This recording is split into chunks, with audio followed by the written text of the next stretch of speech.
ఒక అడవిలో సింహం ప్రతిరోజు ఎవరో ఒకరు తినేస్తూ ఉండేది. అలానే ఒకరోజు అందరూ మాట్లాడుకొని రోజుకొకరిని చప్పున పంపిస్తాము అని ఒక ఒప్పందం కుదుర్చుకున్నారు. అయితే ఆ రోజు కుందేలు వంతు వచ్చింది. కానీ అసలు ఈ సింహానికి నేను ఎందుకు బలి అవ్వాలి, నేను బలి అవ్వను, కానీ ఏం చేయలేను అనేసి, సరే ఆఖరిగా నా మొహం చూసుకుంటాను అనేసి బావిలో తొంగి చూసింది. వెంటనే దానికి ఒక ఆలోచన తట్టింది. వెంటనే సింహరాజు దగ్గరికి వెళ్ళింది. సింహం అప్పటికే ఆకలితో ఉండి, ఎందుకు రాలేదు, లేటుగా వచ్చావు ఎందుకు అని అడిగితే, నాకు అక్కడ పలానా అయిందనేసి మొత్తం ఫ్లాష్ బ్యాక్ అంతా చెప్పి దాన్ని అక్కడికి తీసుకొని వెళ్ళింది.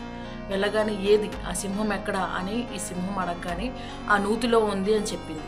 వెంటనే నూతిలో వంగి చూస్తే దాని ప్రతిబింబమే అందులో కనిపించింది. సో దానివల్ల సింహం నిజంగానే ఇంకో సింహం ఉందేమో అనుకొని దూకి చనిపోయింది. అంటే ఒక్కొక్కసారి కండబలంతో కాదు, బుద్ధి బలంతో గెలవడమే అసలైన విజయం.